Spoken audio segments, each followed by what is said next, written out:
Hello दोस्तों, स्वागत है आपके अपने यूट्यूब चैनल प्रतियोगिता वाला में।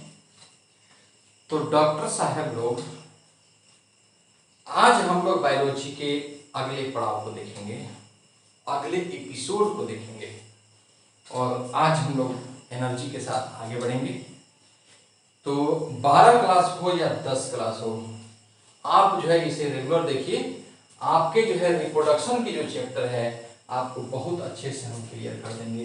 बात समझ में आया?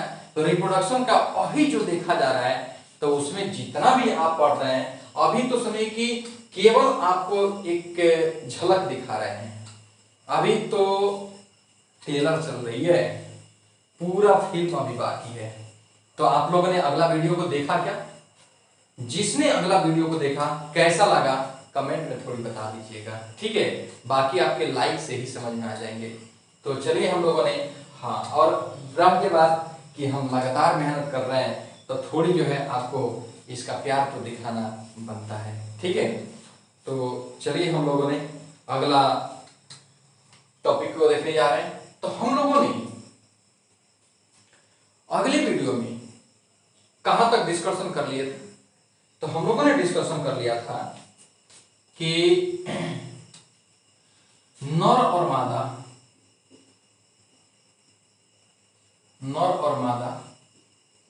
जब दोनों आपस में मिलते हैं तो किसकी उत्पत्ति होती है? किसकी उत्पत्ति होती है? तो एक संतान की उत्पत्ति होती है ना? तो संतान की उत्पत्ति होती है। तो ये वो बात बताइए ना, इसको हम लोगों ने ऑफ स्प्रिंग कहते हैं।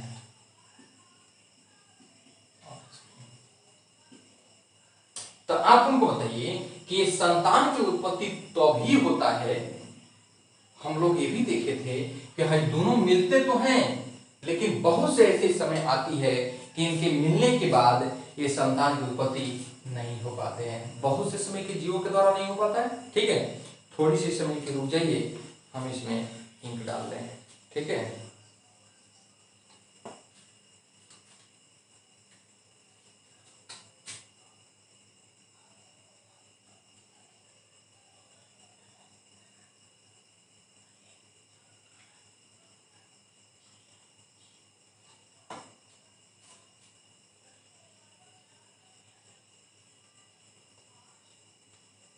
बहुत उत्सुक हो ना इसे सीखने के लिए। चलिए, तो एक बात बताइए कि दोनों मिलते तो हैं लेकिन संतान की उत्पत्ति नहीं हो पाती है। तो फिर ऐसा क्यों? तो कल का हम लोगों ने बताए थे, थोड़ी सी रिवीजन कर लेते हैं 1-2 मिनट के लिए।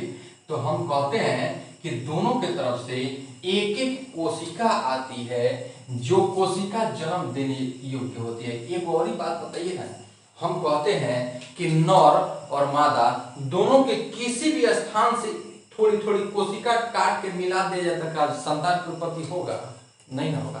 तो फिर नहीं होगा, इसका मतलब है कि हमारे शरीर के सभी कोशिकाएं जन्म देने योग्य नहीं होती है। अरे नहीं होती है। तो फिर बताइए कि कुछ ही कोशिका है जो जन्म देने योग्य बनती है। तो ये वो बात बताइए, वो कौन सी कोशिका है जो जन्म देने के लिए उत्तरदायी होती है? तो हम कहते हैं कि जन्म देने वाली कोशिका जनन अंग में बनती है। तो आप बताइए कि हम लोगों ने मादा की तरफ से जो जन्म देने वाली कोशिका था उसे जननी कोशिका बोला गया, ठीक है? जननी माता आप लोग सुने हैं? जननी क्या चीज? कोशिका। तो आप हमको बताइए, ये जननी कोशिका यानी इसको इंग्लिश में क्या बोला गया था? जर्म सेल बोला गया था। तो हमें बताइए कि जर्म सेल यहां पाए जा रहे हैं, आप तो यहां भी तो जो आ रहा है वो तो जन्म देने के लिए होता है। तो इसको भी हम लोग क्या कहते हैं? इसको भी हम लोग जननी कोशिका कहते हैं। बात समझ आ गया? ये भी हमारे क्या है? जर्म सेल है, ठीक है? तो ये किस में है? तो ये नर में है, तो इसे नर जननी कोशिका कहेंगे। इसको क्या कहेंगे? इसको मादा जननी कोशिका कहेंगे। क्या कहेंगे? तो बताइए कि मादा को हम लोगों ने फीमेल कर सकते हैं, फीमेल। तो ये क्या है? मेल है ना? तो फिर हमारा नर जननी कोशिका और मादा जननी कोशिका ये दोनों जब आपस में मिलते हैं तब जाके संतान की उत्पत्ति होती है। बात समझ में आ गया? अच्छा ये को बात और बताइए कि है जननी कोशिका काहे जननी बोला गया? क्योंकि ये जनन की प्रक्रिया में भाग ले रहा है और जनन कर रहा है। तो जननी कोशिका कहाँ बनती है भाई साहब? कहाँ बनती है? जन्म देने के लिए होती है, जनन की प्रक्रिया में भाग लेती है। इसी वजह से ये जिस अंग में बनती है इसे हम लोग कौन सा अंग कहते हैं? इसे जनन अंग कहते हैं। ठीक है, इसको इंग्लिश में कहते हैं रिप्रोडक्टिव ऑर्गन। रिप्रोडक्टिव क्या चीज? ऑर्गन होता है। अब बताइए रिप्रोडक्टिव ऑर्गन, तो रिप्रोडक्टिव ऑर्गन जो होता है ये रिप्रोडक्टिव ऑर्गन तब तो मादा में भी पाए जाते हैं और है जननी कोशिका तब तो नर में भी पाए जाते हैं। तो हम लोग कहते हैं कि न ये तो मादा वाला हो जाएगा, तो हम लोग इसे कहते हैं मादा जनन अंग। कौन सा? मादा जनन अंग। तब इसमें भी होगा, तो इसमें कौन सा होगा? नर जनन अंग। चलिए तो एक बात बताइए, मादा जनन अंग और नर जनन अंग। एक चीज और हम आपसे पूछना चाहेंगे, तो मादा जनन अंग किसको कहा जाता है? तो हम कहते हैं, तो मादा जब लगा दिए थे यहाँ फीमेल कर दीजिए, फीमेल कर दीजिए, फीमेल रिप्रोडक्टिव ऑर्गन। और यहाँ पर क्या हो जाएगा? तो यहाँ पर हो जाएगा मेल रिप्रोडक्टिव ऑर्गन।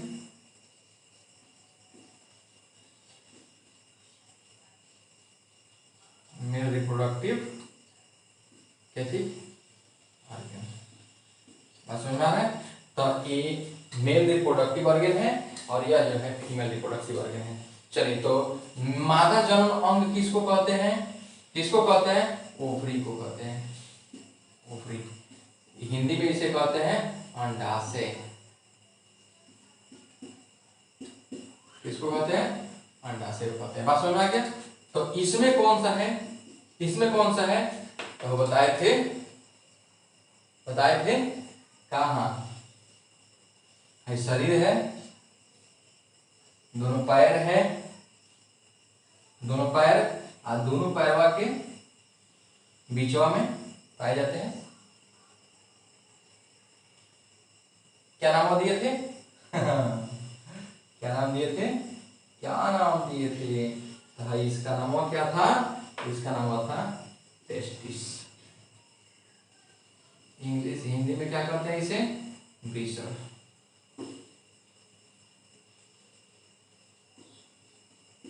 ठीक है, चलिए तो को ब्रीसर दिख रहा है यहाँ पे बाबू? को ब्रीसर दिख रहा है? तो दू को ब्रीसर दिख रहा है, तो दू को ब्रीसर दिख रहा है, यानी टेस्टिस दू है। इसी टेस्टिसवा के अंदर में कोशिका होती है जो किसको बनाती है?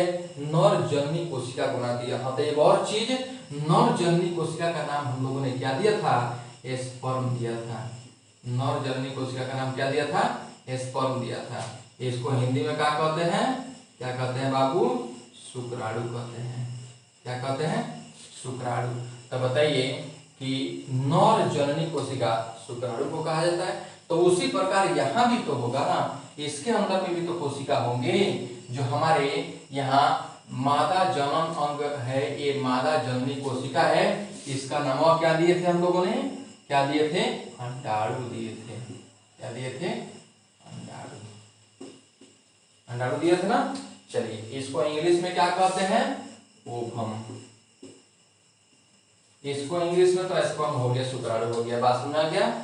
चलिए तो एक और बात बताइए, ये जो टेस्टिस है, हाँ ये चीज हम एक और चीज डिस्कशन किए थे कि छोटे छोटे बच्चे अगर आपस में मिलने की प्रक्रिया करते हैं तो क्या वो संतान की उत्पत्ति कर पाते हैं? क्या नहीं कर पाते हैं। क्यों? क्योंकि उसमें यही जननी कोशिका नहीं होती है। तो फिर क्यों नहीं होती है? तो हम कहते हैं मादा में 9 से लेकर 12 वर्ष के पश्चात एक हार्मोन निकलता है, जिस हार्मोन का नाम हम लोगों ने क्या दिया था? ईस्ट्रोजिन हार्मोन। ईस्ट्रोजिन हार्मोन, ठीक है, क्या दिया था? ईस्ट्रोजिन हार्मोन।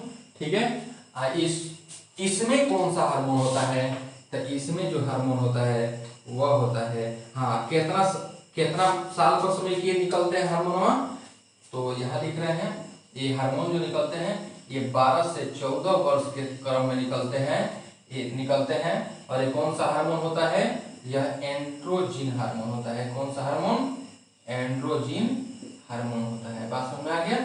तो आप हमको बताइए एंड्रोजिन जो हार्मोन होते हैं ये निकलते हैं। आइए एंड्रोजिन हार्मोन जो है किससे निकलता है बाबू, तो ये निकलता है लेडिक सेल से, लेडिक सेल से निकलता है। बात समझ में आ गया।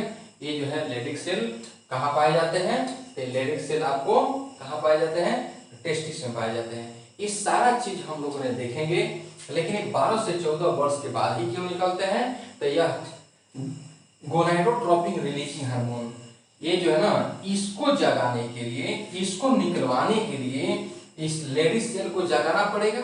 जैसे यह निकालता है इसको, तो फिर इसको जब तक जगाएंगे नहीं तब तक ये निकलेगा नहीं। तो आप हमको बताइए, तो हम कहते हैं इसको जगाने के लिए कौन सा हार्मोन होता है, तो हम कहते हैं, ठीक है, ये सबसे इंपॉर्टेंट माने जाते हैं gonadotropin releasing hormone, gonadotropin releasing hormone, ठीक है। इसको संक्षिप्त में कहते हैं GnRH कहते हैं, GnRH। तो ये समय की ये हाइपोथैलेमिक हार्मोन है। कौन सा है, हाइपोथैलेमिक हार्मोन है। कहां से निकलता है बाबू, ये हाइपोथैलेमस से निकलता है। ये हार्मोन कहां से निकलता है, ये हाइपोथैलेमस से निकलता है। कहां से निकलता है, हाइपोथैलेमस से। ये हाइपोथैलेमस कहां पाए जाते हैं, ये हमारे ब्रेन में पाए जाते हैं। तो चलिए तो एक बात बताइए कि जब हमारा ब्रेनवा विकसित हो जाएगा, तो जब हमारा ब्रेन विकसित हो जाएगा, तब विकसित होने के बाद हाइपोथैलेमस जो उसमें पाए जाते हैं ब्रेन के अंदर, वो एक्टिव हो जाता है। और जब एक्टिव होगा तो जगेगा, भाई मुझे क्या करना है, तो ये क्या निकालना है, तो हाइपोथैलेमिक हार्मोन निकालना है इसको। तो ये अपना हार्मोन निकालना जल्दी जल्दी बनाना शुरू करेगा। और जब ये हार्मोन बन जाएगा, तो ये हार्मोन, ये कौन सा हार्मोन, तो ये हार्मोन गोनाडोट्रोपिन रिलीजिंग हार्मोन होगा। और ये हार्मोन किसको जगाएगा, दौड़ते दौड़ते लेडिक सेल को जगाएगा। एक कौन सा हार्मोन निकालेगा, एंड्रोजिन को निकालेगा। और यह एंड्रोजिन जाकर के इस टेस्टिस के अंदर में एक कोशिका होती है, जिस कोशिका का नाम हम लोगों ने कौन सा कोशिका डाला था,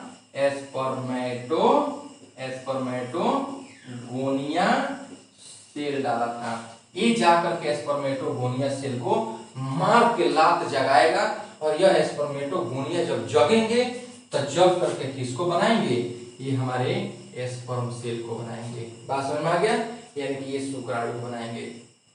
एक प्रक्रिया कब स्टार्ट होती है, 12 से 14 वर्ष में होती है। तो आप कहेंगे कि सर एक बात बताइए ना, सीधे आप बोले होते कि या तो 12 साल नहीं तो 14 साल है, बीचवा में 12, 13, 14, यानी कि गैप काहे है सर जी, ये गैप काहे है, तो गैप है, बता रहे हैं क्यों। एक बात बताइए, हम कहते हैं ना कि बहुत गर्म जगहों पर रहने वाले, अरे कोई भी गर्म चीजों में डाल दीजिएगा तो पिघल जाएगा कि नहीं पिघलेगा, पिघलेगा ना। तो हम कहते हैं कि जब हमारा शरीरवा गर्म जगह पर रहेगा, तो गर्म जगह पर रहेगा तो हमारा ब्रेनवा जल्दी एक्टिव हो जाएगा। और जल्दी एक्टिव होकर के तुरंत तो पिघल जाएगा कौन सा, उसमें का जब एक्टिव होगा ना, तो एक्टिव हो करके और ये हमारा कौन सा हार्मोन निकालना शुरू कर देगा, हाइपोथैलेमिक हार्मोन जो है गोनाडोट्रोपिन, इसको निकालना शुरू कर देगा, जल्दी कर देगा। तो कब बरिसवा में कर देगा, 12 ही बरिसवा में कर देगा। तो 12 बरिसवा में जब कर दी तो दौड़ते दौड़ते उसका कामवा क्या है, इसका कामवा है कि इसको जाके जगाएगा।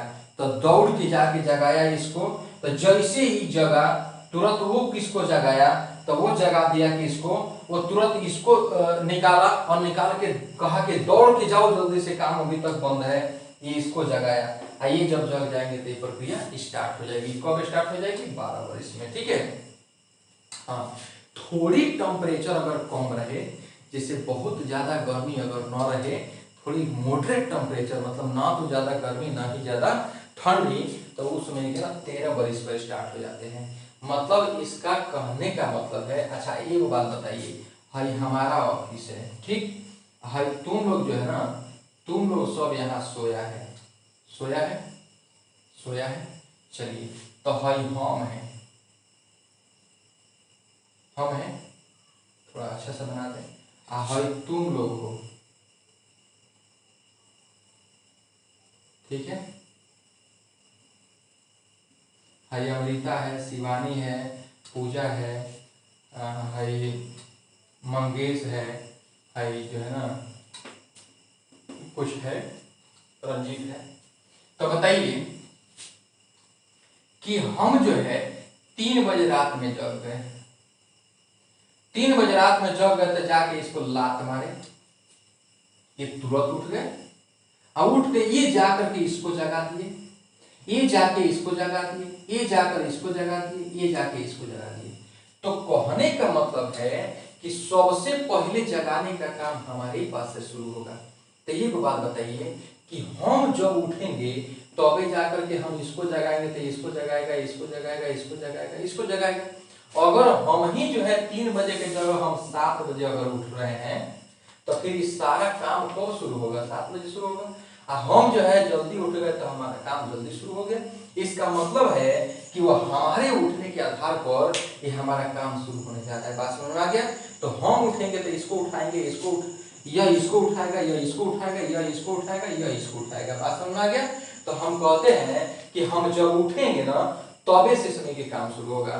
तो आपको बताइए कि मेन ऑफिस यहाँ है, फिर यह इसको जगाएगा, इसके इस रूम में जो सोया है उसको, यह जगाएगा इस रूम वाले को, ये जगाएगा इस रूम वाले को, ये जगाएगा इस रूम वाले को, ये जगाएगा इसको जगाएगा, ठीक है। तो बारी बारी से जगाते जाएंगे, लेकिन उठने की प्रक्रिया कहाँ से शुरू हो रही है? तो यहाँ से हो रही है। जो जब ये उठेंगे तब से काम शुरू होगा। तो मेन समय का ऑफिस यहाँ है, उसी तरीके से मेन ऑफिस यहाँ है। ये जगेगा तो इसको जगाएगा, ठीक है, ये जगेगा तो इसको समय के निकालेगा, ये समय के ना निकालेगा, तो ये समय के निकालेगा, निकाल करके किसको जगाएगा? इसको जगाएगा, ये जगेगा तो फिर समय के ना या इसको समय के जगाएगा, अरे ये जो है हार्मोन निकालेगा, ये या इसको जगाएगा, ये जाकर के इस समय के बनाना शुरू कर देगा। तो हमारी मशीन तब शुरू होगी जब ब्रेन एक्टिव हो जाएगा, ये इसको निकाले एक्टिव करेगा, ये इसको निकालेगा, ये निकालने के बाद ये सीधे दौड़ते दौड़ते इसको जगाएगा, ये जगाने के बाद ये इसको समय के निकालेगा। अरे सब ये अपना अपना प्रोडक्ट बनाते जा रहे हैं। जैसे हम उठे हम अपना बनाए, ये जाकर के उसको जगाया तो वो उठा तो वो अपना बनाया, वो उठा तो अपना, ऐसे ही करते करते करते करते क्या हो जाता है, हमारा ये मशीन क्या हो जाता है? शुरू हो जाता है।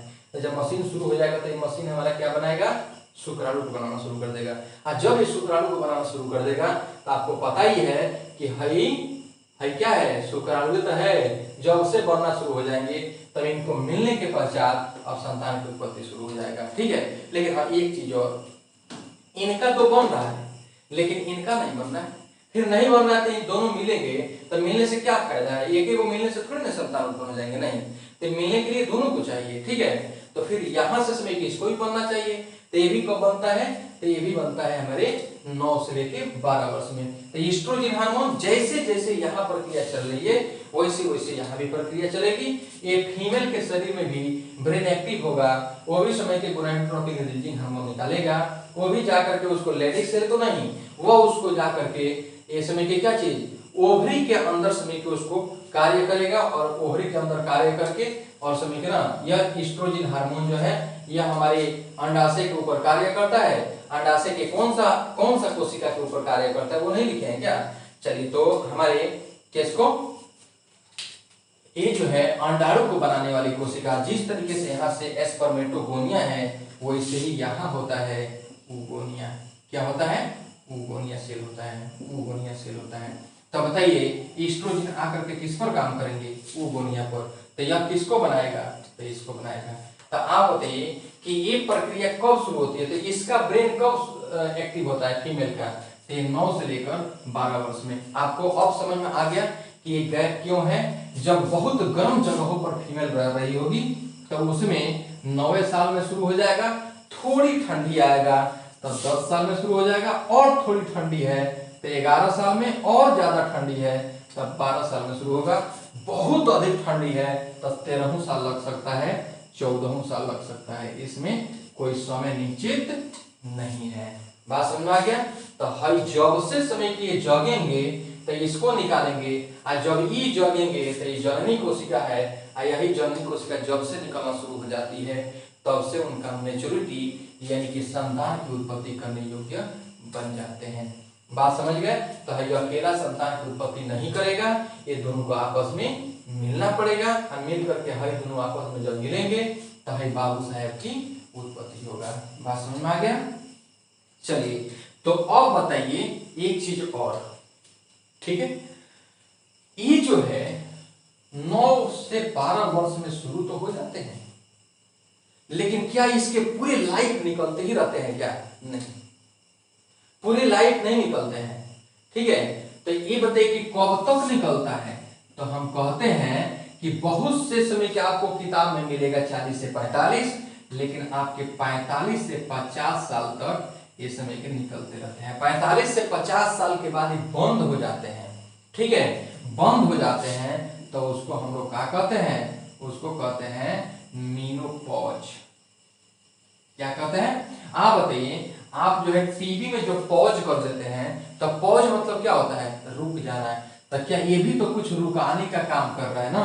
तो रुकाने का काम कर रहा है, यानी कि इसका जो है जो निकल रहा था, क्या निकल रहा था? वो हम जो निकल रहा था तो वो एक साइकिल के थ्रू निकलता है जिसको मेंस्ट्रुअल साइकिल कहा जाता है।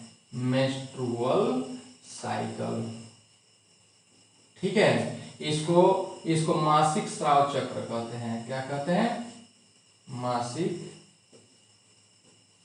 स्राव चक्र कहते हैं। तो बताइए कि इसको शॉर्ट में क्या कहते हैं? इसको शॉर्ट में एमसी कहा जाता है। ठीक है, तो ये कब निकलना शुरू होता है? तो 9 से 12 वर्ष में। बंद कब हो जाता है? तो 45 से 50 वर्ष में। चलिए इसमें आइए, इनका जो है कि शुक्राणु बनने की प्रक्रिया कब तक चलती रहती है? तो इनकी पूरी लाइफ चलती रहती है। कब तक चलती है? तो फुल लाइफ। Full life. लेकिन ये वो बात बताइए ना, ये पूरे साल तक तो पूरे जीवन भर तो चलती रहती है, लेकिन पूरे जीवन भर ये संतान की उत्पत्ति करने योग्य नहीं रह जाते हैं। कुछ समय के बाद इनका भी शुक्राणु भले ही बन रहा है, लेकिन उस शुक्राणु कमजोर हो जाता है। उस जगह तक जाके मिलने के लिए जहां पर अंडाणु रहता है वहां पर जाकर शुक्राणु को मिलना होता है, वहां पर जा नहीं पाते हैं तो कमजोर हो जाते हैं। तो ये बताइए कि पूरे लाइफ निकलते तो है, लेकिन कुछ समय तक ही, ठीक है, 50-60 वर्ष मान लीजिए इसका, उस समय तक समय की संतान की उत्पत्ति करने योग्य बन जाते हैं। अरे 60 वर्ष तो उसका मृत्यु का समय है। ठीक है, तो बताइए कि हम लोग कहते हैं कि 45 से 50 तो इनका है, तो थोड़ा बहुत एक्स्ट्रा मान लीजिए कि मेल का भी, ठीक है ना। तो ये जो है उस समय तक वो जो है यहाँ जा करके अंडाणु से मिलने योग्य रहता है। बाकी जो है ना उसके बाद वो भी कमजोर हो जाते हैं, भले ही निकल रहे हैं लेकिन काम करने योग्य नहीं रहते हैं। बात समझ में आ गया? तो ये हमारे ये समय के शुक्राणु कब निकलते हैं, कब समय बंद हो जाते हैं। बंद तो कभी नहीं होता है, लेकिन इसमें बंद हो जाते हैं, ये मेनोपॉज कहलाते हैं। ठीक है, ये मेंस्ट्रुअल साइकिल जब से निकलना शुरू होता है तो वह संतान की उत्पत्ति करने योग्य रहती है। ठीक है, तो चलिए, तो हम लोगों ने इसको कुछ आज जो है थोड़ी बहुत यहाँ देखे। ठीक है, अब बाकी जो है ना चीज हम लोग अगली वीडियो में देखेंगे। थोड़ी आज जो है हमारे कुछ काम दिन में पड़ गया था, जिसके वजह से शरीर थोड़ी थकावट सी लग रही है। ठीक ना, तो आज के लिए हम लोग इतना ही रहने देंगे। ठीक है, बाकी अगले वीडियो फिर से आ जाएगा। ठीक है, तो थैंक यू सो मच। ऐसे ही प्यार दिखाते रहिए। फिर हम समय के आपके 12 क्लासेज के बायोलॉजी को एकदम समय के धुआंधार तरीके से आपको दिमाग में प्रवेश करा देंगे। ठीक है, इसको हम लोग अगले क्लास में जो है ना लिखवाएंगे। बात समझ में आ गया? तो आज जो है थोड़ी बहुत आप लोग वीडियो देख लीजिए, जिससे आप लोग को बस इतना लगे कि हाँ क्या क्या क्या चीज है, ठीक है, क्या मेथड है। बाकी हम सारा चीजें लिखवा देंगे। ऐसे आपको तीसरे चैप्टर में भी लिखने को मिलेगा। ठीक ना, तो ज्यादा घबराने की जरूरत नहीं है। अभी तो आप उतना क्या समझ रहे हैं, इसको ऑपरेशन करना है, फाड़ना है, फाड़ के देखना है कि अंदर क्या क्या हो रही है, इसके दुनिया कैसी है अंदर में, ये सारा चीज देखेंगे। आप क्या समझ रहे हैं, ये ऐसे ही थोड़ी ना हो जाता है, ठीक है। तो ये दोनों तो मिलते हैं, दोनों कहाँ मिलते हैं, कैसे जाते हैं, ये सारा चीज हम लोग देखेंगे, ठीक है। तो थोड़ी शरीर जो है थकावट सी लग रही है, आज के लिए इतना ही छोड़ रहे हैं, ठीक है। अगले वीडियो में हम लोग फिर से आ जाएंगे, ठीक है। थैंक यू सो मच, इतना ही रहने दें।